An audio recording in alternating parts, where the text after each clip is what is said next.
ገንዘብህን በከንቱ አታባክን ማለት ነው። እሱም እንደዚህ ብሏል። ትንቢተ ኢሳይያስ ላይም የሰራዊት ጌታ እግዚአብሔር ሕዝቤ ረሃባቸውን ለማይከላ ጥማቸውን ለማይቆርጥ ነገር ገንዘባቸውን ይበትናሉ ይላል የሰራዊት ጌታ እግዚአብሔር ይላል። ሰለስቱ ምዕት 318ቱ ሊቃውንት በፍትህ ስጋዊ ወይም በፍትሐ ነገሥት 41ኛው አንቀጽ ላይ ወይደለው ለክርስቲያናዊ ይዝሩ ንዋዮ፣ ክርስቲያን ገንዘቡን ሁሉ ሊበትን አይገባውም፣ ገንዘቡን በአግባቡ መያዝ አለበት ተብሎ ተነግሯል። እንግዲህ ለገንዘብም አትጨነቁ ተብለናል፣ ገንዘባችሁን አታባክኑም ተብለናል። እነዚህን ሁለት ነገሮች ሰው አስታርቆ መኖር አለበት። ገንዘብ አትውደዱ ያለ መጽሐፍም ትክክል ነው። ገንዘብን በአግባቡ የያዙ መጽሐፍም ትክክል ነው። ሁሉም እንዳያያዙ ነው። እንዲህ ከሆነ የእኛ ገንዘባችን ምንድን ነው የሚለውን ነግሬ ያባከነው ገንዘብ ካለ እሱን በአግባቡ እንድንይዝ ነግራችኋለሁ። እግዚአብሔር ከሁላችን ጋር ይሁን። ያባከነው ገንዘባችሁ ወይስ እግዚአብሔር የሰው ልጅ መጀመሪያ ለሰው ልጆች የሰጠው ገንዘብ ምንድን ነው ልትሉኝ ትችላላችሁ። እግዚአብሔር ለሰው ልጆች መጀመሪያ የሰጣቸው ገንዘብ ንጽሐ ጠባይ ይባላል። ንጽሐ ጠባይ ወይም ንጹሕ ተፈጥሮ ማለት ነው። ንጹሕ ተፈጥሮ እግዚአብሔር ለሰው ልጆች የሰጣቸው ገንዘብ ነው። መጀመሪያ ስንፈጠር እግዚአብሔር የሰጠን ገንዘብ ንጹሕ ተፈጥሮ ነው። ያ ገንዘባችን ነው፣ እግዚአብሔር የሰጠን ገንዘብ። እንደምታውቁት የመጀመሪያው ሰው አዳም ነው። እናታችን ደግሞ ሔዋን ናት። ጀማሪ ሰባኪ ስብከት ሲጠፋው ከአዳምና ከሔዋን ሰፈርዶ ይደበቃል ይባላል። እንደሱ ለማለት ፈልጌ አይደለም። እሺ፣ የግድ መነሻዎቻችን እነሱ ስለሆኑ ነው። እነሱን መውቀስ ተገቢ አይደለም። ልወቅሳቸውም አላነሳውም። ስለዚህ አዳም ምን ተረሰይናከ ይላል አትናቴዎስ። አዳም እንዲሁ ምን አደረግን? ይህ ሁሉ መከራ ያመጣህብን። ሔዋን ምን አደረግን ሲልና ኧረ እናንተ ገነት ገብታችኋል፣ እናንተን መውቀስ አይገባም። ኦሪትም እናትና አባትህን አክብር ትላለች ብሎ ይናገራል። እነሱ እናደንቃቸዋል። እነሱ ንስሐ ገብተው ድነዋል። እኛ ነን እንጂ ያቃተን። ስለዚህ እግዚአብሔር መጀመሪያ ለሰው ልጅ የሰጠው ተፈጥሮ ንጽሐ ጠባይ ይባላል። አዳም ሰራዊት አልነበረውም፣ ሌላ ገንዘብም አልነበረውም። ነገር ግን ሰማይና ምድርን እንዲያስተዳድር እግዚአብሔር ስልጣን ሰጥቶታል። ሰማይ ስላችሁ ከሰማይ በላይ ሰማየ ሰማያት ለእግዚአብሔር ወምድረሰ ወሀበ ለእጓለ እመሕያው ይላል ቅዱስ ዳዊት። ሰማዩ የእግዚአብሔር ነው፣ ምድርን ለሰው ሰጥቶታል ይላል። ልልናን ጌትነትን ለራሱ ነው፣ አያካፍልም።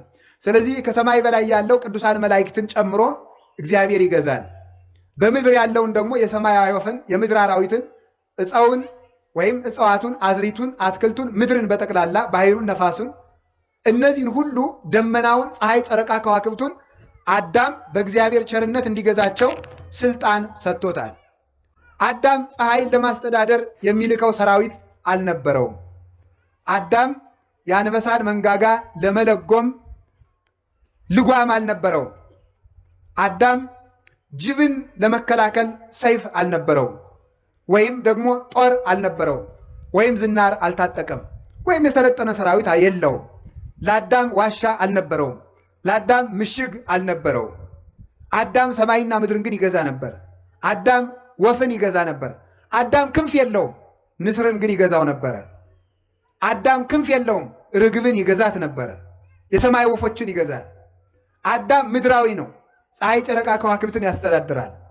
አዳም አፈር ነው፣ ሰማዩን ያስተዳድረዋል። አዳም ትቢያ ነው፣ ደመናውን ይገዛዋል። አዳም ካፈር የተፈጠረ ነው፣ መብረቁን ይገዛል። ይህንን እንዲያስተዳድርበት የተሰጠው ስልጣን ምን ይባላል? ንጽሐ ጠባይ ይባላል። እስኪ ንጽሐ ጠባይ በሉ። ምን አላችሁኝ? ንጽሐ ጠባይ ወይም ንጹሕ ተፈጥሮ ማለት ነው። ንጹሕ ተፈጥሮ ለምሳሌ ተመልከቱ።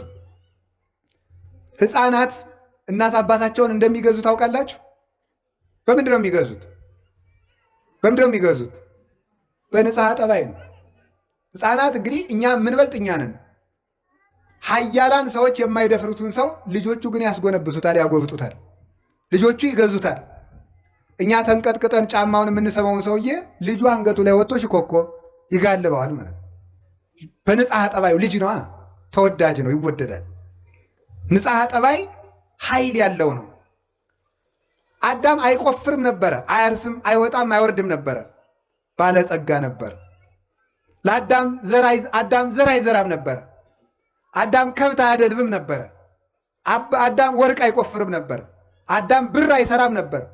አዳም ፋብሪካ አልነበረውም፣ ግን ባለጸጋ ነበር። የአዳም ሀብቱ ቅድስናው ነው። የአዳም ጸጋው ንጹሕ አይምሮው ነው። ንጹሕ ተፈጥሮ ነው። በንጹሕ ተፈጥሮ ገነት በሙሉ የእሱ ነበረች።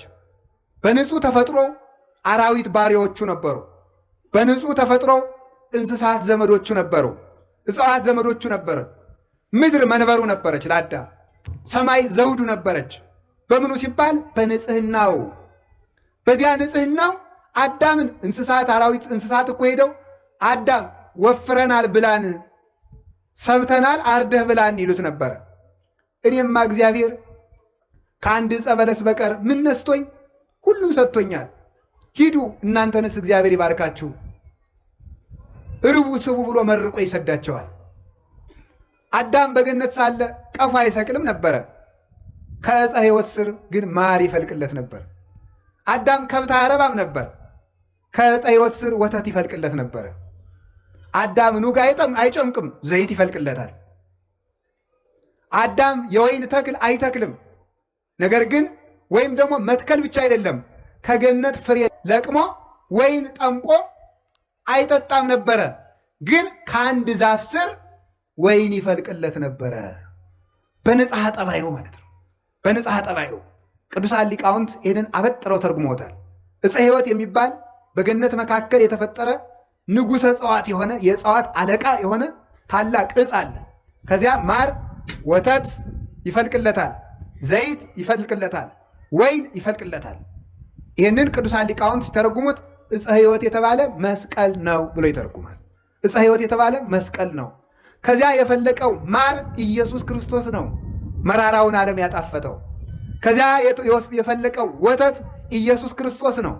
አብ ሐሊብ ወልድ ሐሊብ ወመንፈስ ቅዱስ ሐሊብ አሐዱ ውእቱ ሐሊብ ዛልወቱ ትውስት እንዲል አብ ሐሊብ ነው፣ ወልድ ሐሊብ ነው፣ መንፈስ ቅዱስ ሐሊብ ነው እንዲል ቅዱስ ጴጥሮስ ምን ያ መቀላቀል የሌለበት አንድ ሐሊብ ነው ማለት በአንድነቱ ምንታዊ በሶስትነቱ ርባይ የሌለበት። ቅዱስ ጴጥሮስም ሁለተኛ ጴጥሮስ ምዕራፍ 2 ቁጥር 3 ላይ ሲናገር አፍቅሩ ሐሊበ ነባዌ ዛልወቱ ትውስት፣ ቅልቅል የሌለበትን ንጹሕ ወተት ውደዱ ይላል። ንጹሕ ወተት፣ ንጹሕ ሕግ፣ አንድም ሥላሴን ውደዱ። አንድነታቸው በሶስትነታቸው የማይቀለቀል፣ አንድነታቸው በሶስትነት የማይከፈል፣ ሶስትነታቸው በአንድነታቸው የማይጠቀለል ሥላሴን ውደዱ። ወተት የተባለ ክርስቶስ ነው፣ የሚያሳድገን እርሱ ስለሆነ። ወይን የተባለ እሱ ነው። ሰሎሞን እንዲህ ይላል በምሳሌው ላዘነ ሰው ወይን ስጡት አለ። እውነት ያዘነን ሰው ወይን ብናጠጣው ሐዘኑ ይርቅለታልን? አይርቅለትም። አዎ ለምሳሌ ገንዘቡ በባንክ ይወረሳል የተባለ ሰው የባንክ ዕዳው ሲያናውዘው ወይን ብናጠጣው ትክክለኛ ደስታ ይሆናል? አዎ ለጊዜው በእንቅልፍ ይረሳዋል። ሲነቃ ግን ዕዳ አለብኝ ይለዋል። አይምሮ ሊለቃው አይችልም። ግን ላዘነ ሰው ወይን ስጡት የተባለ አጋንንት በሐዘን ለጎዱት ሰው ወይነ ትፍስሕት የክርስቶስ እንደማቀብሉት ማለት ነው። ኤራ አንዳንድ ጊዜ ይላል የእኛ ሰፈር ተማሪው ማለት ነው ይላል ምን ትዑቱ ለዘይሰቲ ወይነ ምን ትዑቱ ሕይወቱ ሲራክ እስመ ትፍስሕተ ልቦቱ ይላል። ጠላ አልጠጣ ደግሞ የሰው ልጅ ምን ሕይወት አለው ይላል። ትርጉሙ ሌላ ነው። ጌታ ይዋ እንዲሁ እኮ እናንተ ሲራክ እኮ ነው እንዲህ አለ። ሲራክ ምን አለ? ወይን የማይጠጣ ሰው ደግሞ ሕይወት አለው እንዴ? ምን ሕይወት አለው? ወይን የማይጠጣ ሰው ደግሞ ምን ሕይወት አለው? ወይን የልብ ደስታ ነውና ማለት የክርስቶስን ደም የማይጠጣ ሰው ደግሞ ምን ሕይወት አለው? ክርስቶስ ፍስሐ ኩሉ ዓለም ነውና ማለት ነው። ወይን ይፈልቅለት ነበር ማለት የክርስቶስ ደም ከመስቀል ተገኘለት ማለት ነው። ከመስቀሉ ላይ ተገኘለት። ለአዳም ዘይት ከዕፀ ሕይወት ይፈልቅለታል። ዘይት የተባለ ክርስቶስ ነው። ዘይት ቅብ ነው፣ ዝገትን ያረቃል። ዝገት ኃጢአታችን ወልውሎ ሰንግሎ ከደሙ በፈሰሰ ደሙ ከጎኑ በፈሰሰ ደም ያነጻን፣ ከጎኑ በፈሰሰ ማየገቦ አጥምቆ አጽርቶ ልጆቹ ያደረገን እርሱ ስለሆነ እርሱ ምን ይባላል? ዘይት። እንዲህ ይላል መዝሙረ ዳዊት ቅዱስ ዳዊት መዝሙር 22 ላይ ወአጽሐድከ በቅብ ርእሴየ፣ ራሴን በዘይት ቀባህ ይላል። ራሴን በዘይት ቀባ ሲል ተመልከቱ። ሰውነቴን በልጅነት አከበርካት። የተቀባ ሰው ውበቱ እንደሚመለስለት ሁሉ እንደሚያምርበት በሥላሴ ስም ተጠምቆ ልጅነት ያለው ሰው ውብ ነው፣ መልካም ነው። በዚህ ዓለም መልካም ሰው ማየት ከፈለጋችሁ እርሱ ክርስቲያን ነው። በዚህ ዓለም ያማረበት ሰው ማየት ከፈለጋችሁ ያ ማለት በክርስቶስ ስም ተጠምቆ ስራ እየሰራ ያለ ሰው ነው። መልከኞች የሚባሉት ክርስቲያኖች ናቸው።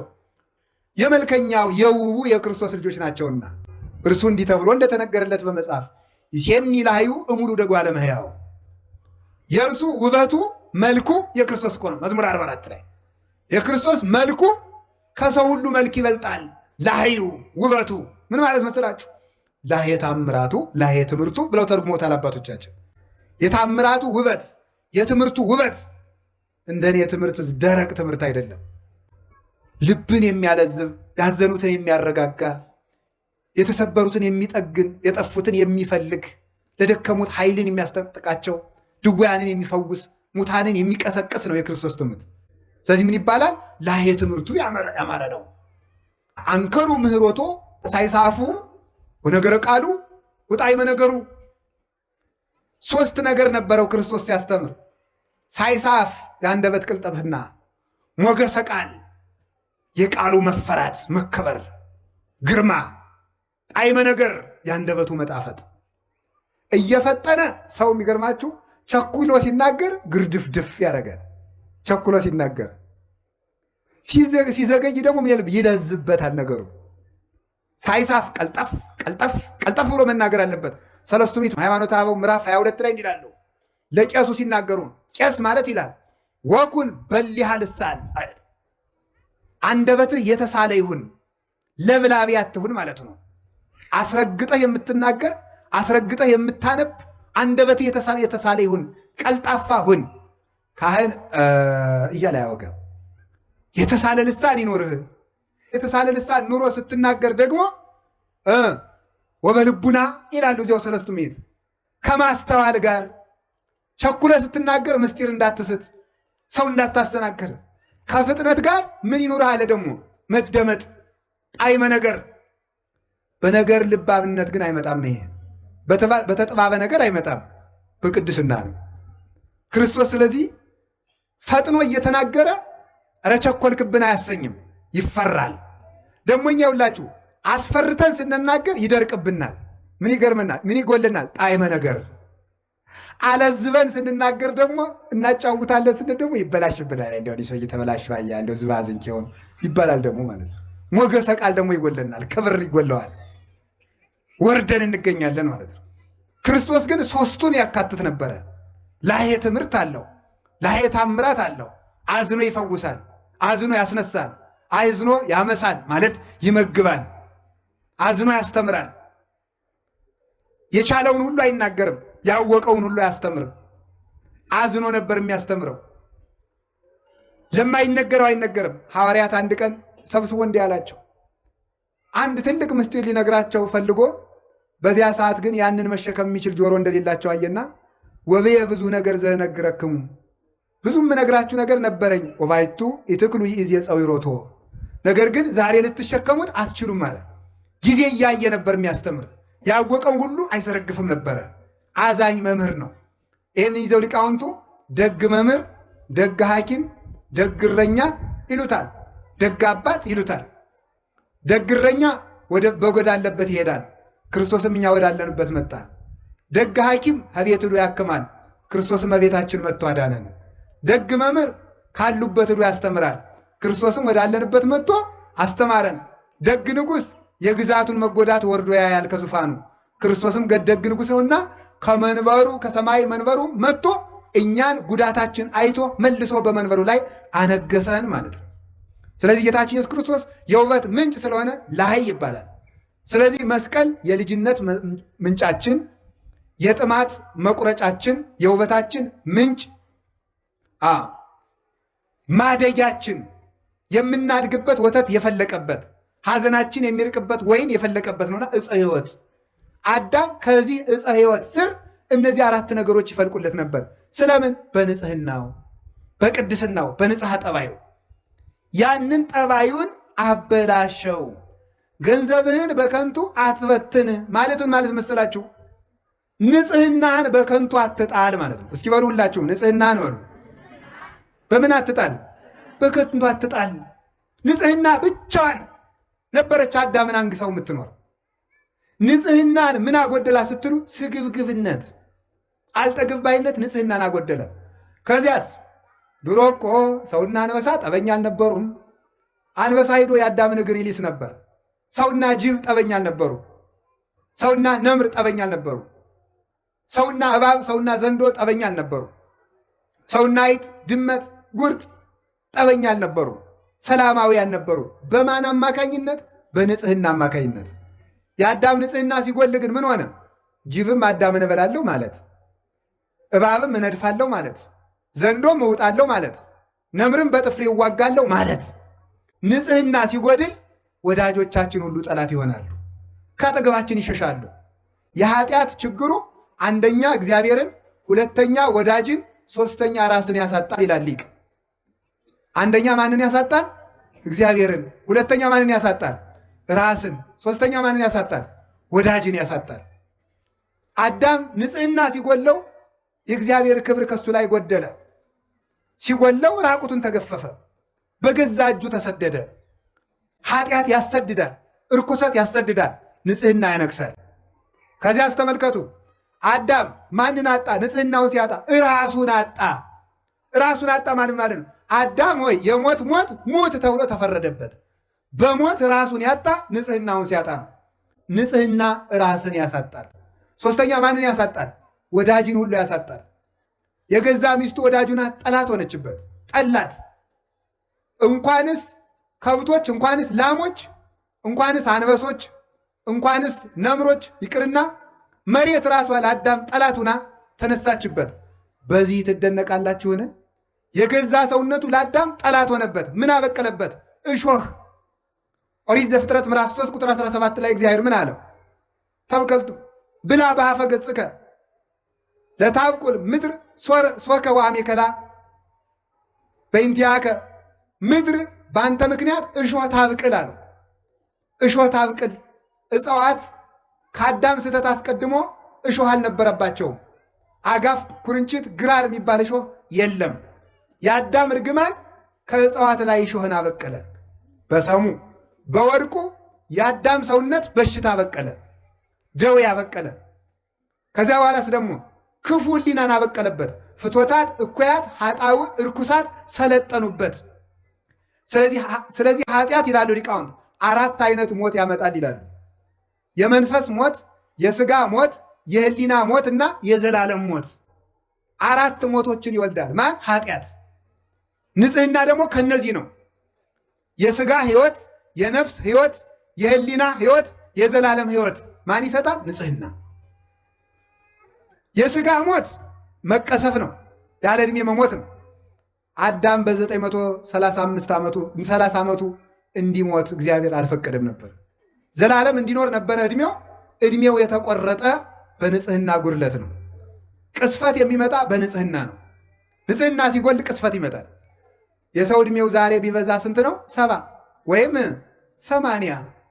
አዳም ያተረፋት እንዳደረጎት ዛሬ እኛ እንኖራለን ማለት ነው። የአዳም ዕድሜው 930 ዓመት ስለነበረ፣ ስለዚህ ዕድሜን የቆረጠው ዝሙት ነው። እርኩሰት፣ ኃጢአት ዕድሜን ይቆርጣል። ከዚያ ስጋው ሞተ፣ ፈረሰ፣ በሰበሰ። የሕሊና ሞት ምንድን ነው?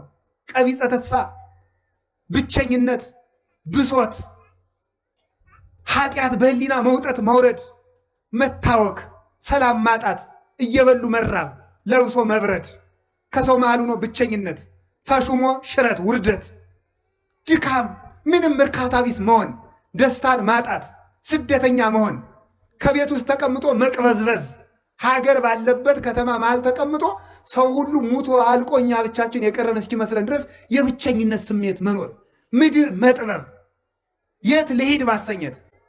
አንድ መነኩሴ ጀማሪ መነኩሴ ነው። ገዳም ሂዶ ኃጢአትም ቢያለው ገዳም ገብቶ ኋላ ለአንድ ትልቅ አባት ሂዶ አባቴ ኃጢአትም ቢያለኝ አለው። ይህንን ዓለም ጥለኸው ሂድ አሉት። ዓለምን ትቼ ከገዳም መጣው፣ ከገዳምማ ደግሞ ወደ የት ልሂድ ብሎ መለሰ። እዚያም ገብቶ አልቆምለት ስላለ ማለት ነው። እዚህ ከዓለም ወደ ገዳም ተሄደ፣ ከገዳም ቢፈትን የት ይኬዳል? ስለዚህ ከራስ መሸሽ ነው እንጂ ከቦታ መሸሽ አያዋጣም። መሸሽ የሚባለው ከራስ ጠባይ ነው፣ ከራስ ልማድ ነው። ቦታችን እየለወጥን ብንቀመጥ፣ ብቻችን ከጫካ መሃል አንገታችን አስረን ብንጸልይ፣ ከጠባያችን ካልሸሸን፣ ከቦታ ብንደበቅ፣ ከከተማ ብንወጣ ፍጹም ሰላምን ልናገኛት አንችልም። ስለዚህ የእግዚአብሔር ቤተሰቦች የአዳም የባከነ ሀብቱ ንጽህናው ስጋውን ቆረሰበት፣ ህሊናውን ገደለበት። ዛሬ አርፎ የሚተኛ ሰው አለ መሰላችሁ? ሰው መንኩሶ አያርፍ፣ ሰው ዲቁና ያዙ አያርፍ። ሰው እኮ እየቀደሰም ማረፍ አቃተው። ሰው እየሰበከም አያርፍ። ሰው መንኖም አላርፍ አለ፣ ተሹሞም አላርፍ አለ። ሰው ቤት ሰራም ምንም አለ ምንም አለ አላረፍ፣ አገባም አያርፍ።